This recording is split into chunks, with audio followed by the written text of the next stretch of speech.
TV है उस पर बात सिर्फ क्रिकेट की है, कोई और स्पोर्ट की बात नहीं। गवर्नमेंट लेवल पे तो रोना हम रोते हैं, एंड इस पर भी बड़ा एक रोल है। और मैं हमेशा कहता हूँ कि मीडिया एक सेकंड पिलर है आपका, और इस तरह आपको वो किसी स्पोर्ट्स को दिखाता है। अब इतनी फतूहात हैं हमारे स्क्वाश के प्लेयर की, मतलब 10 साल जहांगीर खान हारा ही नहीं, 8 साल जानशेर हारा ही नहीं, उनको कभी नहीं हाईलाइट किया जाता। आपकी इतनी मतलब नंबर 7 पे आप आए, रोजर फेडरर को हराया हुआ है, जोकोविच को हराया हुआ है, एंडी मरे को हराया हुआ है, कभी किसी ने इस पर बात नहीं की।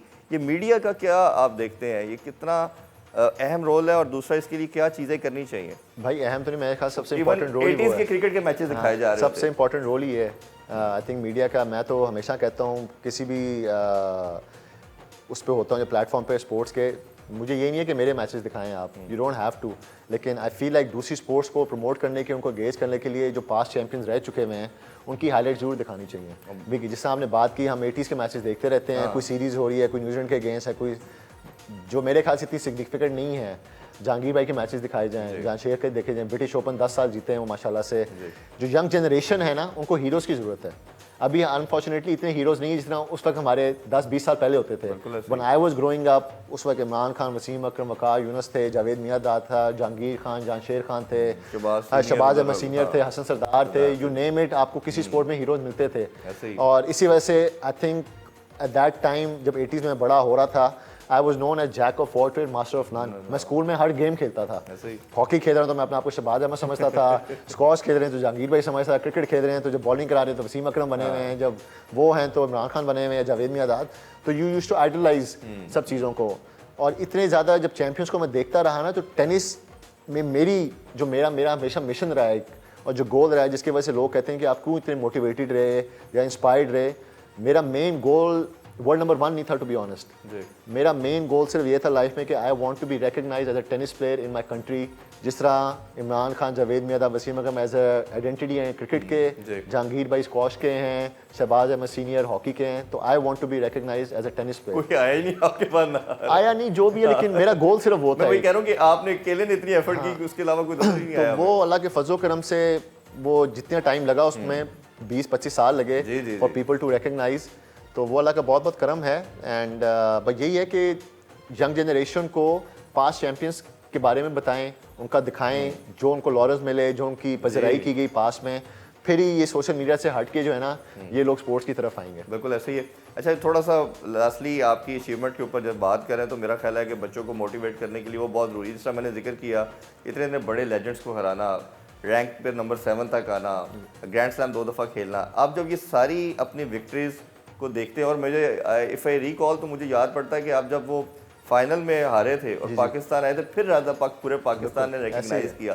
तो ये इतना टाइम 98 से जो जर्नी 2010 तक था, जिसमें सारी अचीवमेंट आप ले चुके थे, एशिया नंबर 1 बन चुके थे, लोगों ने जाना नहीं, तो ये क्या उस हवाले से जरा प्लीज शेयर कीजिएगा। टफ थी, स्ट्रगल थी, सैक्रिफाइसेस थी, और वो हर दिन यही था यार, मैंने रॉजर फेडरर को हरा लिया, विंबलडन क्वालिफाई कर लिया, एंडी मरे को हरा लिया। These are the like the top players of दुनिया के। यहाँ पे T20 की एक सीरीज जी जाए या कुछ 100 मार ले तो पता नहीं लोग पागल हो जाते हैं, इवन घरों में चले जाते हैं सारे। तो वो स्ट्रगल थी, और अम्मी अब्बू के साथ भी बात हुई कि मैं किस लिए खेल रहा हूँ, क्या वजह है, क्यों मैं स्ट्रगल करता रहूँ। ये वो 1-2 दफ़ा हुआ भी कि क्विट कर देता हूँ मैं, और अबू से भी बड़ी सीरियसली बात हुई, लेकिन वो यही है कि वो अल्लाह ने वो रखा हुआ था कि नहीं इंशाल्लाह मोमेंट आएगा, टाइम आएगा, and it came out of nowhere. मैंने अपनी मास्टर्स डिग्री भी शुरू कर दी हुई थी मैंने यूनिवर्सिटी के अंदर, साथ साथ बिल्कुल, हाँ जी, कि अच्छा चलो यार टेनिस में तो इतना नहीं हो रहा, तो नेक्स्ट एजुकेशन तो साथ साथ चलती रहे। लेकिन वो US ओपन में फाइनल में पहुंचे, लोगों ने वो बहुत अप्रिशिएट किया, जो दिल से आवाज़ निकली मुल्क के लिए, जो स्पीच दी मैंने वहाँ पर, और वही है वो जो इम्पैक्ट जो मैं फील करता था कि लोगों को पता लगे, वो 2010 में हुआ। फिर जब मैं वापस आया, even though I lost the finals, लेकिन आई फेल्ट लाइक मैं एक्चुअली जीत के आ रहा हूँ। और उसमें फिर यही हुआ कि यार basically it's not about whether मैं सिंगल्स में जीत रहा हूँ या मैं डबल्स में जीत रहा हूँ, it's about performing at the highest level दुनिया के। और फिर वो यही हुआ, फिर डबल्स को फोकस किया, वो अल्हम्दुलिल्लाह 7 तक पहुंचा, सारे ग्रैंड स्लैम्स खेले, फाइनल्स भी, सेमीफाइनल्स भी, और अल्लाह का बहुत बहुत करम है पाकिस्तान की हिस्ट्री में। और एक्चुअली पाकिस्तान की हिस्ट्री तो अपनी है ही, लेकिन I am the only Muslim mail player ever to make it to the Grand Slam final। अब इससे सिर्फ 2 मुस्लिम प्लेयर्स हैं जिन्होंने ग्रैंड स्लैम फाइनल खेला हुआ है, एक मैं हूँ एज अ मेल और ऑन जुबूर है तुनीजिया की, जो विमेन के 2 जी। सिंगल्स के फाइनल खेली हुई है। बिल्कुल। उसके अलावा पूरी मुस्लिम हिस्ट्री में भी कोई प्लेयर ऐसा नहीं है जो सिंगल या डबल्स के फाइनल में पहुंचा हो। तो ये इतना प्रोलिफिक किस्म का जब कैरियर आप देखते हैं तो कौन सी ऐसी विक्ट्री है जिसको सबसे ज़्यादा आप रिकॉल करते हैं और चेरिश करते हैं? मेरा ख्याल है शायद रॉजर फेडरर होगा। भाई मेरे लिए तो because he is the greatest of all times, मेरे ख्याल से तो वो है। लेकिन अगर आप कहें लाइफ चेंजिंग मोमेंट जो मेरा था वो देन आई हैव टू से यूएस ओपन था। जो इम्पैक्ट रॉजर फेडरर को हरा के आई फेल्ट के शायद होगा जब मैं वापस आया तो उस तरह नहीं था, लेकिन यूएस ओपन के बाद was a totally game life change आपकी होगी। I would say. Last question मेरा ये है कि पाकिस्तान इंडिया की राइवरी बहुत इंपॉर्टेंस रखती है और आपने भी रोहन बोपन्ना के साथ बहुत खेला, बड़ी विक्ट्रीज ली। ये जो अभी भी चैंपियन ट्रॉफी में ना आना, लास्ट टाइम एशिया कप था जब हमने आपसे बात भी की थी तब भी कहा कि ये नहीं होने चाहिए। डेविस कप में भी देखते हैं, डेविस कप टाइम में उन्होंने आना था, प्रॉब्ली शायद नहीं आए थे।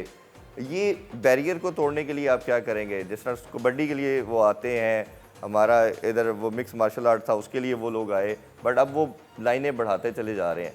और हमेशा मैं कहता हूँ कि स्पोर्ट्स और इसको रिलीजन को बियॉन्ड रखना चाहिए, आर्ट को सेपरेट रखना चाहिए, बट ये प्रॉब्लम आ रहा है। तो आप इस पर क्या टेक रखते हैं? मैं तो एक्चुअली बड़ा डिसअपॉइंटेड था टू स्टार्ट विद कि इंडिया यहाँ पे नहीं आया। उसमें भी डिसअपॉइंटेड था कि पाकिस्तान ने सांस नहीं लिया कि अगर ये आप हमेशा कहते आए हैं कि आपको लेना पड़ेगा, लेना चाहिए था। एंड आई रियली एक तरह से obviously I congratulate PCB also कि उन्होंने इतना बड़ा इवेंट करवाया पाकिस्तान में, लेकिन एज अ पाकिस्तानी फील नहीं हुआ कि आईसीसी चैंपियंस ट्रॉफी पाकिस्तान में हो रही थी। जो इम्पैक्ट होना चाहिए था ना, मेरे ख्याल से या तो लोग समझते थे कि इम्पैक्ट होगा, वो ऑब्वियसली अगर इंडिया इधर आ जाता तो it would be totally different ball game.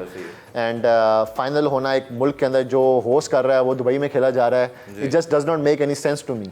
And I think वहाँ पे समवेयर मेरे ख्याल से PCB has to take a decision. 4 साल पहले हमारा डेविस कप भी पाकिस्तान का इंडिया से मैच था, इंडिया ने रिफ्यूज़ कर दिया आने से, मैंने बॉयकॉट कर दिया था। मैंने कहा था कि मैं नहीं खेलूंगा। एंड हमारी फिर पूरी डेविस कप टीम ने भी बॉयकॉट कर दिया। अंडर 14 की टीम हमने कजाकिस्तान भेजी थी। इस दफ़ा फिर पिछले साल इंडिया के साथ ही हमारा मैच था, इंडिया अगेंस्ट सेट कि जी हम नहीं आएंगे।